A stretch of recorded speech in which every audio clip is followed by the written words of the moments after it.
Good afternoon, and welcome to the September 26th Governance and Priorities Committee meeting. I'd like to first recognize that we are on the traditional territory of the Sanimaq First Nation, and our clerk today is Ms. Sheila Gurry. Today's Governance and Priorities Committee meeting will be held in accordance with the Community Charter and the Council Procedure Bylaw 2018, number 7272. The question period sign-up sheet is on the table by the double doors to my left for agenda items only. If during the meeting any member of the gallery has a question regarding an agenda item, please write down your name and the agenda item on the sheet. Members are being granted the authority to join meetings electronically, and I see that we have Councillor Hemmons online. And today we have the following, that's probably part what I should have said, Councillor Hemmons. All right, today we have the following councillors attending electronically. Councillor Hemmons, hi there. And do we have any introduction of late items? I'm guessing no. No, Chair, there's no late items. Thank you very much. And so right now I'll be looking for the motion to adopt the agenda as presented. I have Mayor Crow, that's it, and Councillor Armstrong. All those in favor? Any opposed? Seeing none, that's passed. And we have a motion for adoption of the minutes as circulated. I have a motion by Councillor Thorpe, seconded by Councillor Armstrong. All those in favor? Any opposed? Seeing none, that's passed as well. And now we're going to move on to number 5 of our agenda, which is reports, and moving down to reports 5D, community wellness and livability, street entertainment regulations. And this is to be introduced by Mr. Dale Lindsay, our General Manager, Development Services, Deputy Chief Administrative Officer. I love that one. Good afternoon. Thank you, Chair. Council, pleasure to be here this afternoon. And as you mentioned, the first item on this agenda is a report regarding street entertainment regulations. And Council will recall, and it's outlined in the report, that back in 2021, there was a very specific motion about asking staff to come back with street entertainers regulations and specifically doing an invitation to business owners in the downtown. We'll come back to discuss concerns and suggested improvements. So in preparing for today, staff have reached out to both the formal and informal business associations in the downtown, invited them to come forward and participate. You do have some delegations here this afternoon. But before we get to that, I wanted to turn it over to our two team leaders on this project who put together the report for you, the background information, and want to walk through the presentation. So I'm going to turn it over to Christine Mays, who's a planner in our current planning team, and Teresa Lee, who's a real estate technician in our corporate and business development section. So without further ado, I'll turn it over, and certainly happy to answer any questions as we go through the afternoon. Thank you. Thank you, Mr. Lindsay. So just a little bit of background. On February 8th, 2021, the GPC put forward street entertainers regulations with an invitation to downtown business owners to present or discuss their concerns and suggest improvements as a future discussion item in response to bylaw enforcement and legal action concerning live music events held at local businesses in the downtown area in summer 2020. This report provides contextual information to the GPC regarding outdoor entertainment in the downtown. So the information report explores the underlying factors of outdoor entertainment, and that includes the City of Nanaimo regulatory tools, and this includes the zoning bylaw, the noise bylaw, the street entertainers bylaw, special events permits, and business licensings. As well, the report explores regulatory provincial bodies, and that's such as the Liquor and Cannabis Regulation Branch, as well as bylaw enforcement and discussions with local businesses, review of the city plan respective of the issue, the role of the COVID-19 pandemic, and comparison of street entertainment regulations in comparable municipalities. Upon review of the issue, staff determined that regulating outdoor entertainment is beyond the scope of the street entertainers bylaw. Outdoor entertainment provided by commercial businesses is regulated by the city's zoning and noise control bylaws. And we've got a pretty good slide right here in front of you to sort of understand that framework. And so these can also be regulated by provincial bodies such as the LCBR. Staff note that the city plan supports a thriving and creative downtown. And as Mr. Lindsay noted, several downtown business associations have been provided information about this meeting and are here to speak as well. And myself and my co-author of this report, Mrs. Lee, are here to answer any questions. Thank you. Do we have any questions on the report or the presentation? Yes, Councillor Armstrong. Thanks. I was looking at all of the things that you cited for like Canadian Housing Mortgage, et cetera. Did you talk to WorkSafe about what the allowables are for their the employees working in the vicinity? No, that wasn't considered in the report. And Okay, thank you. And I do have a question which could be done now or possibly later.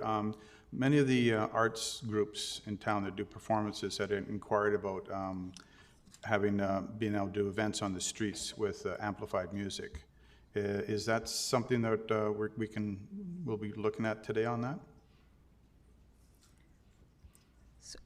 Yeah, so what that report sort of provided was some information about, you know, where we stand with our current regulations. And so when we talk about events on private lands, we're looking at a couple of different regulatory frameworks. So we're looking at the zoning bylaw, the noise bylaw. There's business licensing as well that can be a component, as well as you know, LCRB permits if it is a licensed business, as well TSAs, which are coming to an end at the end of March.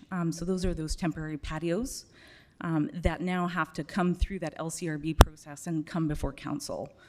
And so this is an opportunity for the GPC to consider future works towards addressing those concerns from the community. Okay, thank you. We have Councillor Turley. Did I put you on? Are you on? Got it, yeah. There we are, now you're, we have a novice on the. Thank you, Chair. Through you two, I don't know who can answer this, but the question I had was with regard to the number of decibels that some municipalities have as a maximum. That obviously, there must be distance involved in the calculation of that as well, and because I would think that sound diminishes the farther away you are. So is there any consideration given to the distance where those decibels are measured? So certainly there are, in our research with comparable jurisdictions, and sorry, through the chair, just to note that there are different ways to measure. So there are oftentimes setbacks. So our street entertainers bylaw, there is a measurement that's included in that, but because these are commercial businesses, it's not applicable. And so there are sound measurements and how to measure sound. And perhaps, I'm not sure if bylaw enforcement has perhaps a bit more information on this. Apparently he does.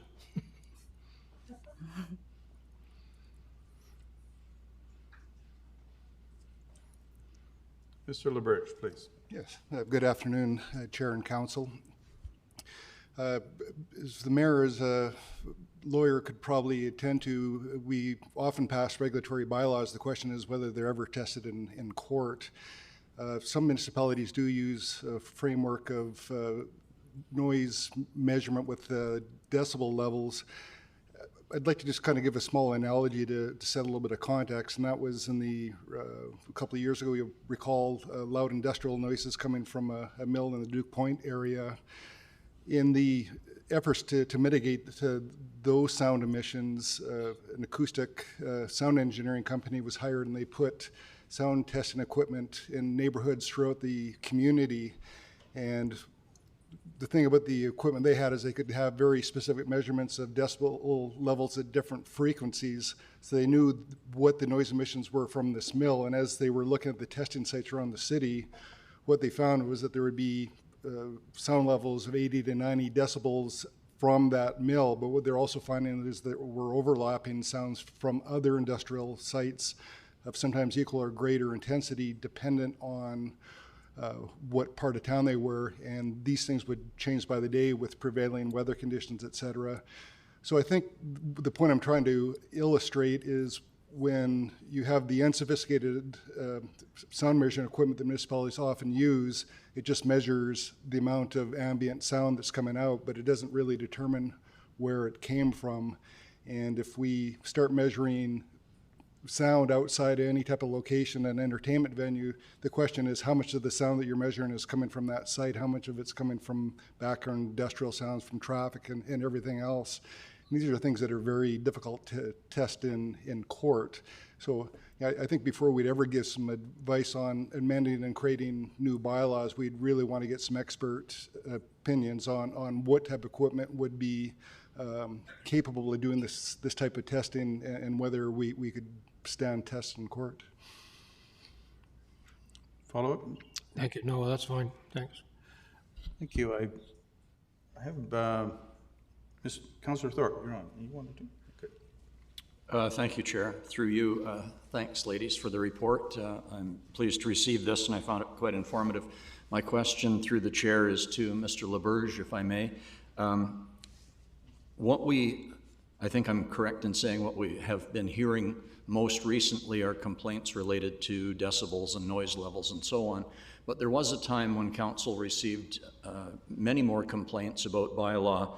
I see it's number 7109 relating to locations and regulations around street performers, in particular buskers. And I'm just curious, has that settled down? Have we not, I'm not aware of complaints in that area recently. I'd be curious to know, Mr. LaBerge. Through the chair to Councillor Thorpe, the discourse with that particular bylaw that you're referring to actually predates my time at the city. It was my understanding from my predecessors that a lot of the conflicts were among some of the individual busking groups and the proprietary use of certain sites, and those were more of the issues that were alive, as opposed to the quantity or quality of sound emissions that they were creating. In the 4 years I've been at the city, I'm not aware of any issues that have arisen with that particular bylaw. Oh, good. Thank you very much. Good. Your Worship, you're on. Thank you very much, Chair. And my question is somewhat similar to Councillor Thorpe's. In the background, I note material it says prompting increased complaints to the city when entertainment moved outdoors. And my sense is, certainly from whatever correspondence I receive or don't receive, that there aren't really any concerns whatsoever about the matters that Councillor Thorpe has raised in his question, and Mr. LaBerge seems to confirm that. And I'm just wondering generally, I mean, we've had a number of complaints around noise from the residents at Pacifica, but for instance, I'm not aware of any coming from One Chapel Street or businesses on Front Street, or complaints generally from downtown. And I'm putting you on the spot to some extent, and amongst the three of you can probably give me a pretty fair answer. My sense is this isn't the issue that it was, period, end of story. And I'm just wondering if that's fair comment, and please respond with your sense of things. I'd much appreciate it.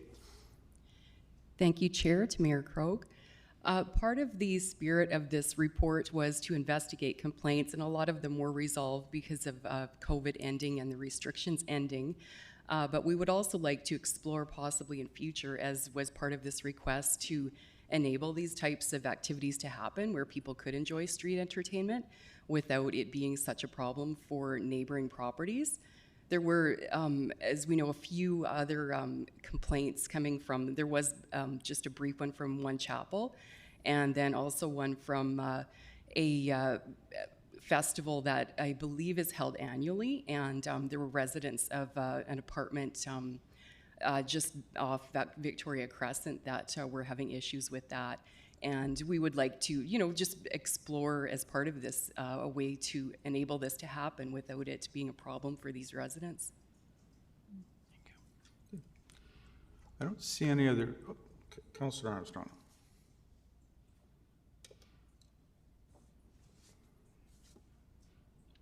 No, I'm not on yet. Okay, now I am.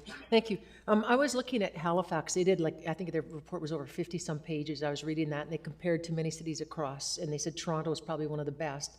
And Toronto has good neighborhood agreements with each of the businesses. Is that something that we looked at or considered?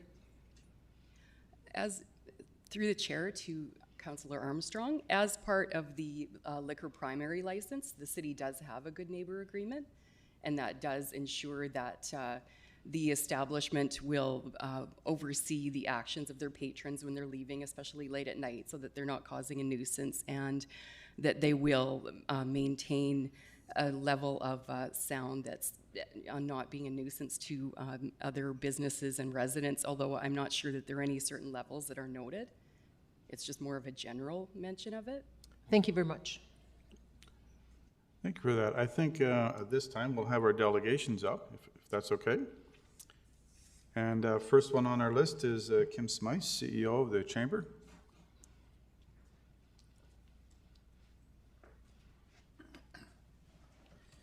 Thank you very much. I'd like to acknowledge first that we're meeting today on the traditional territories of Snuneymuxw First Nations, and I pay respect for that privilege. As the chair of the Downtown Nanaimo Business Association, as well as CEO of the Greater Nanaimo Chamber of Commerce, I'm pleased that we were invited to provide input to this important conversation, and I thank city staff for reaching out. Staff report demonstrated significant depth in the research conducted. It was interesting to see how uncomplicated Nanaimo is in dealing with this subject in comparison with many other municipalities in BC. And it was interesting, thank you, to read the recommendations which pretty much amounted to don't fix it if it's not broken approach. Thank you for the statement supporting the continued development of creative energy on our downtown streets and plazas. The Design Commercial Downtown Reimagine project provides opportunities to enhance the public realm of the portion of Commercial Street located within the DT1 zone, creating a space where businesses, entertainers, and residents can enjoy a revitalized public space where events may be held and where residents may expect outdoor entertainment. We are most pleased to acknowledge references to City Plan and its statement that we are embracing a shift from more suburban to urban living and are excited about the culture, entertainment, and services this is bringing. We want to ensure this transition is thoughtful, with attention to placemaking and character. And in reference to a thriving and creative downtown, we want to see downtown continue to evolve into the vibrant, engaging center for arts, culture, entertainment, tourism, business, and jobs. This, pardon me, this summer, as part of the Commercial Street Night Market and our Corner Concert Series, we presented no less than 80 performances on streets and sidewalks downtown. That's in an 11-week period, folks, 11 or 80 performances. No complaints were communicated to us. And in fact, on our last market night, somebody texted me from Pacifica asking if we could turn it up. The success of the entertainment at Night Market has allowed us to create energy on downtown streets that drive positivity, friendliness, and a true feeling of community. Leaving the promoters and organizers of such events to manage the environment they're trying to create and leaving regulations the way they are today as recommended is the most positive way forward and will help bring more cultural and entertainment activities to downtown and support the evolution of live music celebrations elsewhere downtown.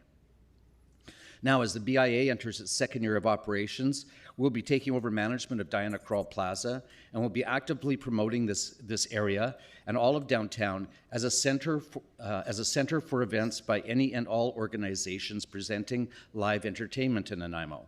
So we're going to start ramping up and promoting.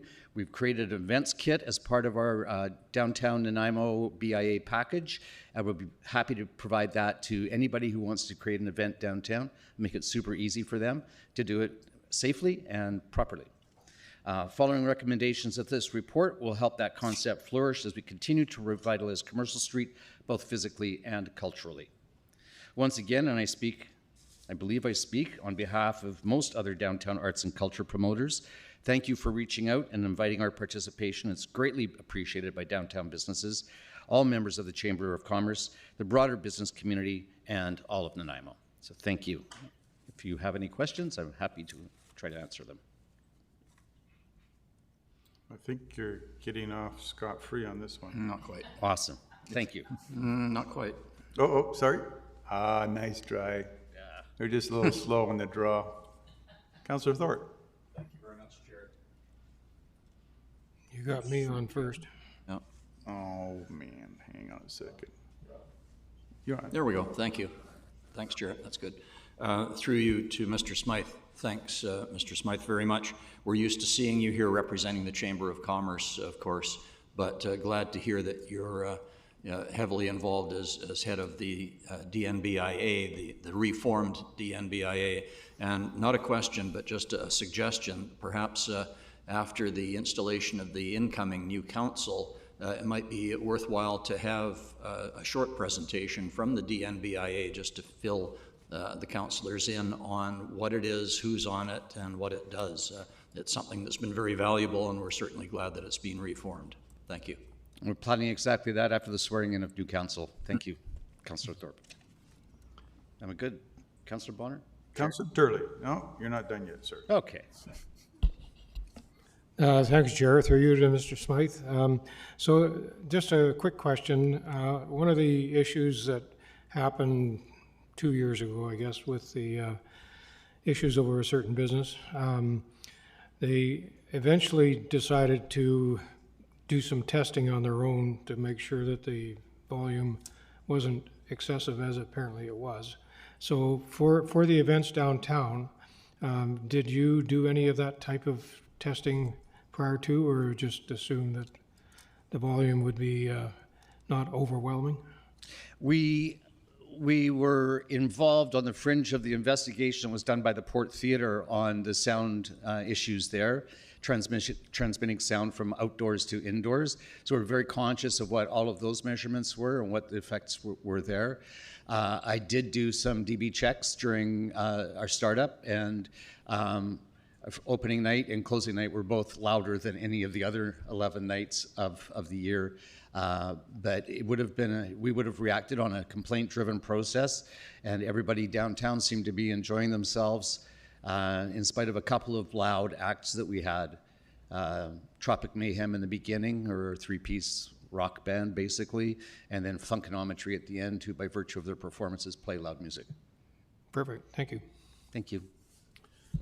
I think you're done now, sir. Thank you. Okay, thank you. Next on our list is Nathan Randall, who's going to make a presentation as well.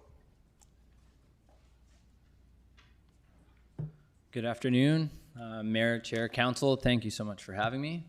Privileged to be here on unceded Snuneymuxw territory.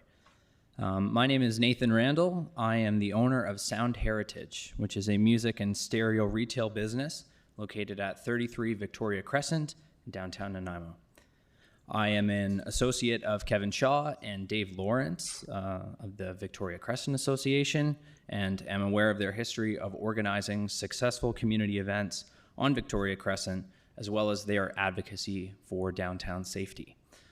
I strongly support the Nanaimo Reimagined plan and believe that Sound Heritage and neighboring businesses are actively contributing to a thriving and creative downtown, notably through the live music events that we are facilitating.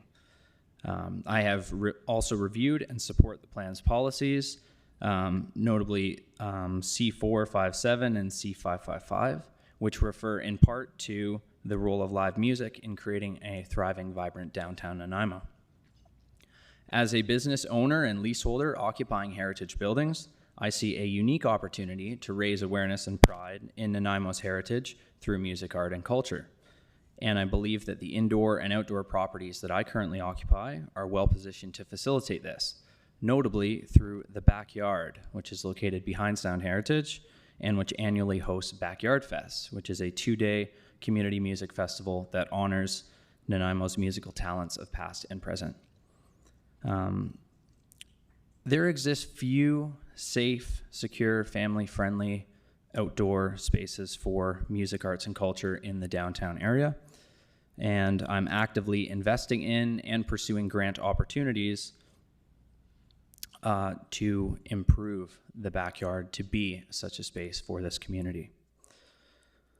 I have read and understand the noise control bylaw, the street entertainers bylaw, and the special events permit conditions. I'm also aware that past events on Sound Heritage property have resulted in noise complaints from neighborhood residents. And as the new owner of Sound Heritage, I'm keen to work collaboratively with city bylaw services and neighborhood residents to adjust future outdoor music activities to comply with the noise bylaw standards. I believe that my goals for the Backyard strongly align with the Reimagined plan and can be achieved with the support and participation of the neighborhood residents in the downtown vicinity. And I am open to conversations and solutions to allow for vibrant outdoor music events that enrich rather than disturb the quality of life downtown. So in conclusion, alongside my fellow music events producer, Kim Smythe, I fully support the current regulatory landscape for outdoor music activities. I believe it is well suited to achieve the goals of the city of Nanaimo, the downtown business community, and the residents of downtown. Thank you very much. Thank you. I have Councillor Armstrong. Thank you. Do you have a good neighbor? Try it again. No. Okay. Do you have a good neighborhood agreement with your neighbors? I have a very positive relationship with the neighbors of Victoria Crescent, neighboring businesses particularly, but also residents. We do not have any kind of agreement at this time. I'm open to that as a new owner of Sound Heritage. I believe that we can produce events that really are in the best interest of everyone downtown without disturbing the peace. Thank you. I don't see any other questions. Thank you very much for your presentation. Thank you. Councillor Armstrong, anything else? No? No? Okay, I'm going to turn you off there. So, proceeding, I do have some kind of questions, and it's, I think we're always going to get noise complaints, regardless of how loud the noise actually is. I was wondering if there's, instead of doing it where we're measuring decibels outside a certain area, that we actually go the other way and make recommendations to people who are putting on acoustic, like amplified music, about settings. Because anybody who has an amp and actually knows what they're doing knows the decibels that's leaving it. So in the event that we know a certain place is X far away from a residential place, then we could say that your amp can't output more than this decibel, which can be set right at the source. So I was wondering if it's a possibility. It's kind of reverse engineering what we're doing. And then that just as a guideline to people who are putting on these events, it says the closest person to you is this far away, therefore your decibel at the amp can't be this more than this much. Mr. Chairman, maybe I'll start and others can jump in, but I think to step back, I think to recognize the majority of the events that we're talking about are probably approved through our special event licensing. So they're coordinated with staff, and I think a lot of what you're talking about depends on the location, the time of the year, the time of the day of the event, so that those considerations can be taken into account. What else is going on in the community at that time, so there's not that negative impact from the event. So I think there's site-specific. I think those considerations do occur. And for example, I know Mr. Harding's here this afternoon. Maffeo Sutton, for example, they have specific guidelines, just like you're mentioning. So if there's events down there on how they can mitigate sound. So I think that is in place now and can be considered through special permitting, yes. Okay, thank you. Do we have any recommendations on this one? Mr. Chairman, I think this was really, from staff's perspective, an opportunity to come forward and kind of establish the landscape. What are the various bylaws in the downtown? And just to clarify, because I think there's a lot of confusion around busking bylaws versus live music at special events versus music that may be occurring on patios, such as I think which initiated the kind of complaints. And just to give you an idea of how we regulate those various ones. And as you've heard this afternoon, it's a balancing act. It's about encouraging a vibrant and active downtown, at the same time trying to find a way to balance it with other events and with residents who we're trying to attract to the downtown at the same time. But generally, we're not making any recommendations on the bylaw today, just simply making sure that council's aware of the regulatory framework. Okay, thank you. I don't see any other questions. Apparently it's not. Got a question here. Oh, Councillor Gesselbrock, you. Great, through you. Yeah, I think that there's not really any need for doing anything change-wise. I think we're trying to promote as much live music and activity downtown as possible. My question is say, you know, for new buildings and that, like, I'm trying to recall what generated this coming to the council table, and I think it was some complaints from Pacifica when there was music outside during COVID. There was some interest in this. I guess my question is just as we densify the downtown, and hopefully we're going to have, you know, there's going to be more high-rise and residential downtown. Are there specific design guidelines to make sure that the buildings are somewhat soundproof so that you can, you know, have loud music downtown. It's like a vibrant nightlife and not drive people crazy. Like, is there design considerations?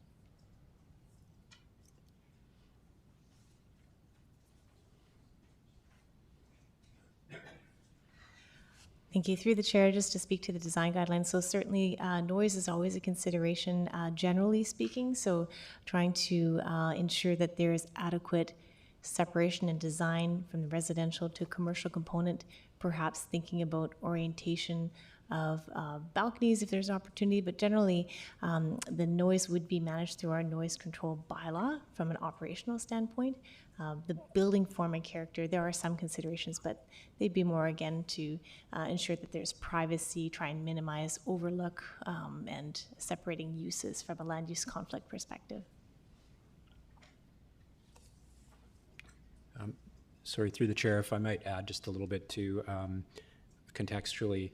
So as building energy efficiency requirements are increased, generally we're going to see quieter buildings inside as well. Generally, the added insulation and energy efficient windows and glazing are going to transfer sound less efficiently as well. So just another piece of the context. That's for new buildings, obviously, but important to think about. Thanks. Councillor Turley. Thank you, Chair.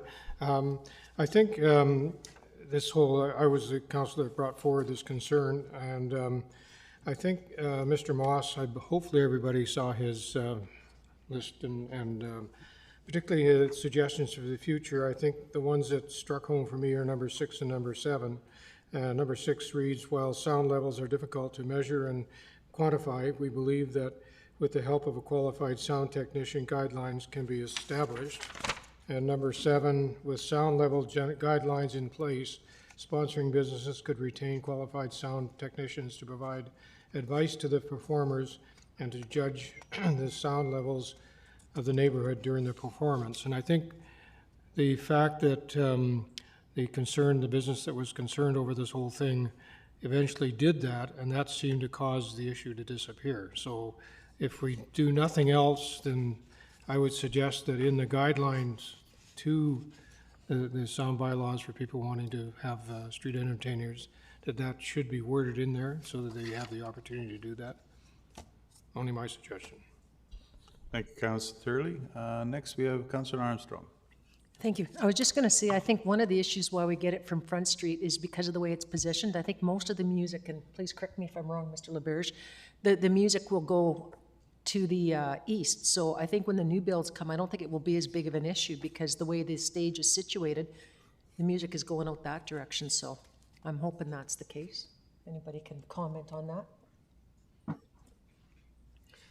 Through the chair, you know, the interesting thing about Nanaimo when you compare it to other cities like Vancouver is we don't have an entertainment district, and to Councillor Armstrong's points, depending on which way the stages are pointed and what way the wind blows depends on who complains, whether it's Protection Island or Newcastle, or, you know, it's going to bother somebody. Thank you. Okay. I think on that, we can look forward to regular complaints on a regular basis. Excellent. Just an everyday. All right, moving on to next item on the agenda, which is 5D2, Affordable Housing Projects. And again, this is to be introduced by Mr. Lindsay, short term. Thank you, Mr. Chairman. And we do have a couple of staff who have worked closely on this report who are unfortunately away on unscheduled absences today. So you're left with myself and Mr. Holm and Ms. Wood, and hopefully between the three of us we can answer any questions on this report. Just as a background, if you recall back in June of this year, we were before GPC on housing, and a good part of that day we spent updating the GPC on the affordable housing strategy, the work that was underway currently, and Ms. Wood walked you through kind of the initiatives and updated you on a various number of programs. At the time, we also brought forward what I would describe as 9 items, which were basically, we were thinking would form the work plan for 2023, and these are the areas that we would work on. and that council, the GPC at that time basically ratified the motion, and that got forwarded to council for consideration. So in your meeting in July, when it was on your agenda for consent, there was a subsequent motion that was made by Councillor Brown, that's outlined in the report here, which includes 3 items, a focus on 3 items here. And that motion was referred back to GPC for discussion. So that's why we're here today. The report you have in front of you, staff have taken an opportunity to go back on those 9 items that we raised in June and just give you a little bit more meat on each of those about kind of what are we thinking on each one, what are the opportunities, what are some of the things that we would have to consider before we brought forward changes. I want to be clear with council that these are not in any kind of priority ranking. These were just simply 9 items that we had in the work plan, and there are at least 2 items in there, the family-friendly housing policy and the adaptable accessible housing policy, which work is already underway on those 2 programs or those 2 initiatives. So that's something that's underway and we want to bring back in 2023. But these were not ranked in any way, and if it's helpful for council, it'd certainly be beneficial for staff if there's a priority for council of how to rank these coming out of today. That would be of interest. So again, happy to take any questions on this, and hopefully the report provides a little additional information. I think I have Councillor Armstrong and Councillor Brown.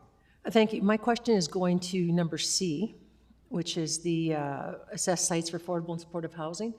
Is it possible that we should start the communication with the community sooner than later? Because we see quite often we start at the very last minute and it creates lots of problems and issues. So I know that in 2017 or early 2018, we identified 10 sites for supportive housing under the previous council. And when we know that these are going to fit, should we not be starting engagement with the community right away so that we can get them on board and start building towards acceptance? Through the chair to Councillor Armstrong, I think community engagement and discussion is an integral part of any of these items. And it's not necessarily that council endorses this work plan and our intent was to come forward with a bylaw. There'd have to be some, further updates to council, some engagement with the community, and yes, a broader community discussion about this. And to be clear, the intent under item C was to pre-zone lands in urban centers and corridors for affordable housing, not just supportive housing. An initiative that we're seeing in some other communities. We think that there has been some engagement and consultation on that, obviously through your recently approved city plan, where we've been out talking to the community about densification and affordable housing. So I think there's an opportunity to build on those conversations, but yes, further discussion would be required. Thank you. And next I have Councillor Brown. Thank you, Chair. And thanks for staff and for everyone bringing it back here. I would be prepared to move the original recommendations that staff made, just with the small addition. I would hope that A and C receive focus. And if there's a seconder, I can speak to that. I have a second with Councillor Armstrong, and go ahead. Thank you. I appreciate the suggestion by Mr. Lindsay around providing some opportunity for prioritization. And the reason is, I think, for me, there's we have a lot of work underway on multiple departments, and I think with respect to our community planning and our development planning departments, there's a lot of work happening. And so I have a lot of concern about the capacity and the ambition to take on a lot of these projects. I hear from Mr. Lindsay that some are already underway, but I also hear from the development community and housing advocates that A and C would be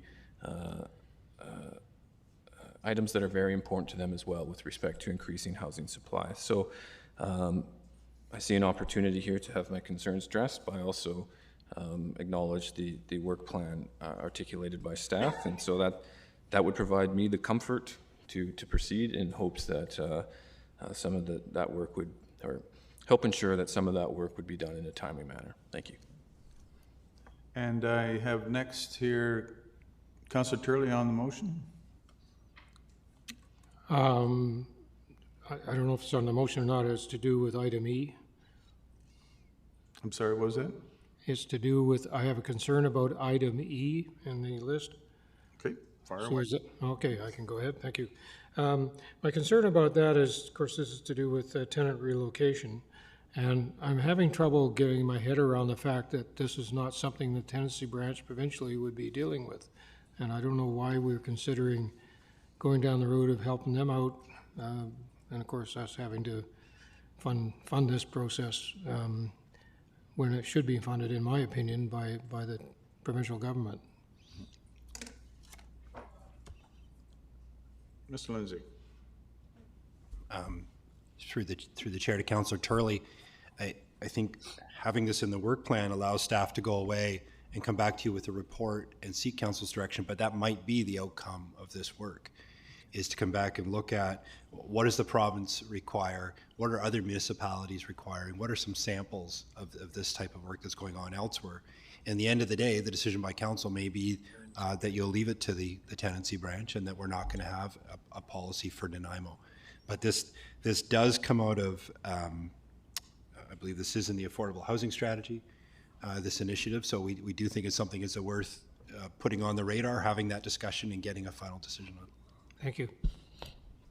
Thank you, Councillor Turley. I'm going to go to Councillor, Mayor Krog. Then we have Councillor Gesselbrack, Councillor Hemmens, Councillor Thorpe, and Councillor Armstrong. Thank you very much, Chair. I'm reminded of one of John Chrétien's funnier lines: everybody want to go to heaven, but nobody want to die.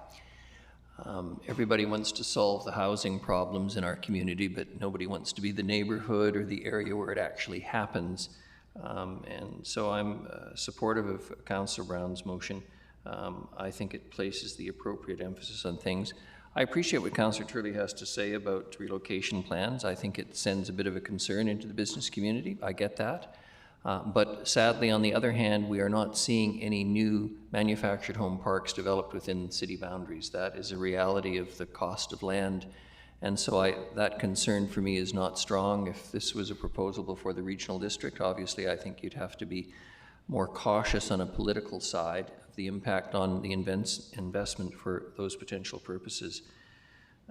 But we need to be ready. I remain ever optimistic that the provincial government has come to the clear recognition that this is the topic of our times, and that gets back to the mental health, addictions, trauma and brain injury crisis, with all part of a larger homelessness problem, and that what we can do to ensure densification within the city so that the regional district doesn't face ridiculous growth pressures and we don't see more green space disappear, I think is positive. So for what it's worth, I've ranged over a lot of turf in my comments, but I'm certainly very supportive of the motion.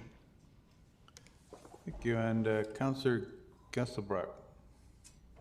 Chair, yeah, I support the motion. And just clarity, does the motion itself have tagged in there prioritization of items A and C, or are we just offering our own personal feedback? It's in the motion. Perfect. Yeah, I just want to say I think I agree strongly that prioritization of A and C is a really good way forward, and so yeah, wholeheartedly support. Thank you. Councillor Hemmens. Thank you, Chair. I'm happy to support. One question I have for staff is that A is differently articulated in Councillor Brown's motion than it is in the original, and I want to ensure that the way that staff is envisioning this is in alignment with, like, the operationalizing of it will be expanding the secondary suite policy and looking at infill in existing neighborhoods.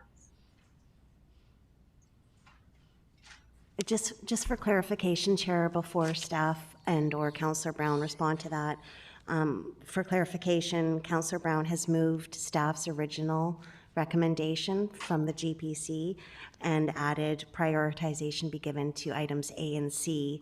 So I think the way staff had it worded, Councillor Hemmens, is the way it's been moved today. And then now are you looking for how they collaborate with Councillor Brown's motion and item A? Is that what you're looking for? I just want to make sure that we're reading that in the same way, that, you know, we're moving staff's recommendation, but that staff's recommendation will be operationalized by the specifics of Councillor Brown's motion.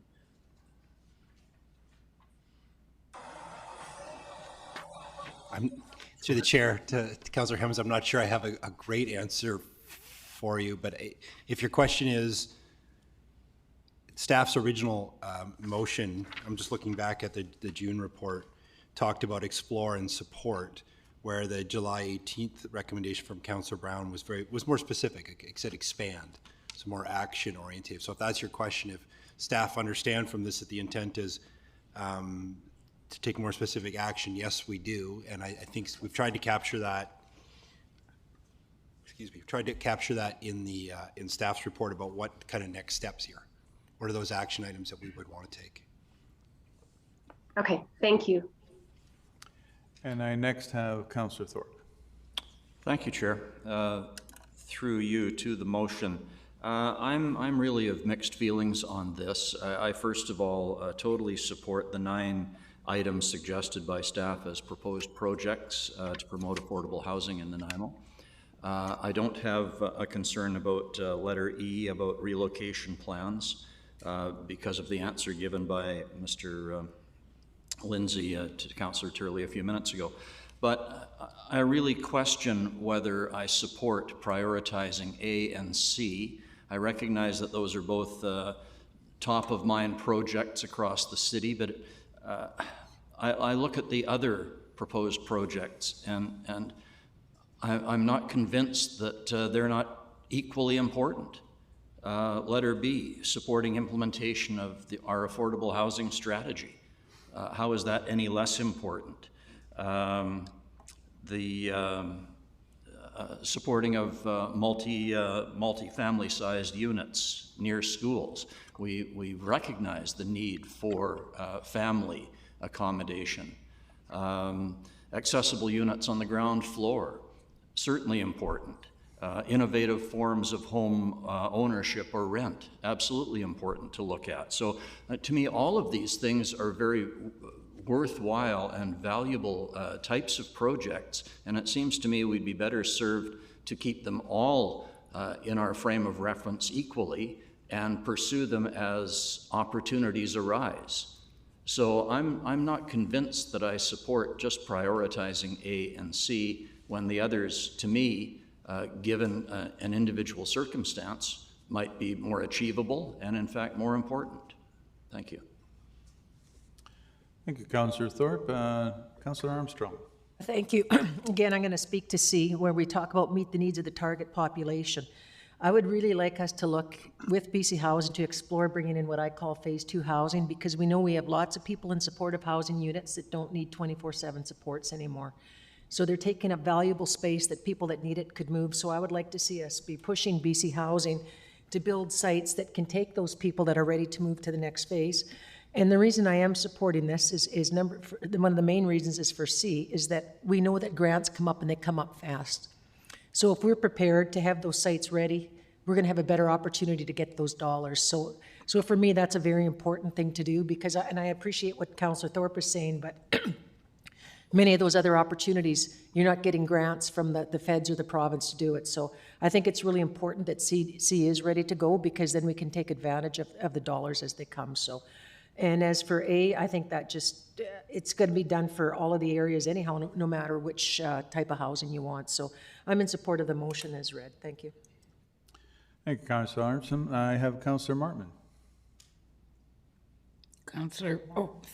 Yeah, it's you. Sorry, I was at the dentist. Person in the red dress over there. A little bit fuzzy.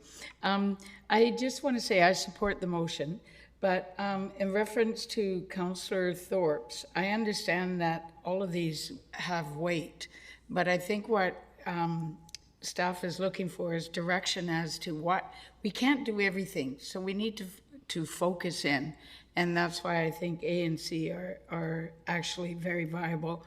And I really want to see a push for affordable housing. As Councillor Armstrong said, we need to be able to have places that people move to when they are successful in recovery. Thank you. Thank you. Councillor Thorpe. Thanks, Chair. Just a follow-up, if I may, to Councillor Martman's comment. Yes, staff can't do everything. We recognize that, but they can do any of these things as the opportunity arises and seize the moment and take advantage of opportunities, whether it's for funding or other things. I feel I'm put in a position here of voting against a motherhood motion because we're also concerned about affordable housing and supportive housing projects. So I suppose I will support the motion, but I hope my reservations have been noted and recorded. Thank you. Thank you to Councillor Thorpe. I've committed them to memory. No, I've already forgotten. I'd like to talk about this as well, and just to make things even more muddy, putting in a J. Not that I'm going to add it to the motion, but I think that since we're in a committee and this is where we decide things, when I was, before I was elected, I did a fair amount of work on the vacant lots that are around the city, of which we have hundreds. And then I was talking to a developer who was doing some of the work on Halliburton Street, and I said, in the event that council gave you another floor on your building, and I wasn't promising anything or anything like that, but it's just a question, is if council gave you another floor in your building above the density you're already at, would you be willing to take a piece of property that the city had and say build some townhouses on it, say 3 or 4, depending on the size of the lot? And they said, absolutely, do it at the drop of a hat. And so I think there's a possibility here where we have land and we have, we can waive certain fees like DCC fees, building permit fees, that sort of thing. And even in the event that we had a particular lot and we knew what would fit on it and we actually had the designs already done, then it would be a lot ready to go, shovel ready. At which point a developer we could add this into the density bonus and it says, you can, if you want another floor, you can do the following things, or you can build us 3 townhouses on this lot. And here's the plans, and you just have to start doing it. So I think that is an opportunity for us to, with all due respect to the mayor, get into the housing business, but not get into it. Because what would happen then is immediately when the building was finished, we'd give it to an agency to manage on their own, right? So it would become part of their assets. And they could be, and this could be buildings, it could be transitional, we could choose it, or we're depending on what we needed at the time, it could just be affordable housing at 30% of income. So I think there's a number of agencies out there that can handle more inventory, and these would be smaller units because many of the vacant spaces we have around town aren't that large. But I think with a bit of ingenuity, we could possibly just add a whole bunch of very affordable housing in the market without actually having to build it ourselves. So it's just an idea. I guess my question to staff would be, has this thing ever been done in other municipalities? Sorry, probably don't know the answer to that. Through the chair, I'm not aware of another program like the one you've described. I'm certainly aware of communities that have land, including Nanaimo, that have offered them to the market with conditions that the development meet certain objectives, whether that be affordable or adaptable housing. That's done elsewhere.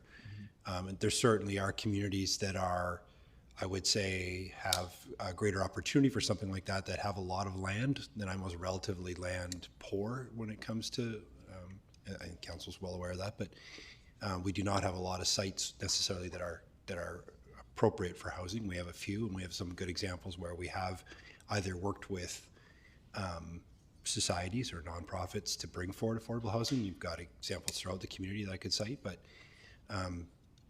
nothing specifically like what you're mentioning where there's a density bonus in exchange for commercial development or market development somewhere else that I'm aware of, but happy to look into that if that was council's direction. How would we make that council's direction? Just make motion on as well and add it on? All right, let's deal with motion on the floor. And I don't see any other speakers to the motion. So in that case, I will call the vote. All those in favor? Any opposed? There, thanks. That's carried unanimously. And so I'm fine with just sending it out there as an idea, right? And the possibility of coming back. I remember looking at one particular lot. It was near, I won't say where, but it was a small very lot that you really couldn't build a house on it, but it had a laneway behind it that wasn't being used. And you could just incorporate both of them, or a road right away or something like that. You incorporate both of them and then make enough room for a couple of townhouses. I'm not looking at apartment buildings and that sort of thing. I just think some small units in just the space that we have, even if it's only one, it doesn't matter. It's just one more piece of housing that is affordable that we can use for that. So that's my concept. If that's good enough, I'm fine with that. We don't have to motion stuff out of it. Yeah, I would just like to say, I think our staff are already doing that. I look at the work they've done with Habitat for Humanity. They've done the NAMO Assisted Community Living. We've done work with CMHA, Canadian Mental Health Association. So I think our staff is really aware of that, and we'll take every opportunity to do it. That's my personal viewpoint. So I don't think we really need a motion, because I do think they're doing it. Thank you. Okay. So no motions on the floor. Everybody's done talking, except Councillor Armstrong. So I'm looking at this point for question period.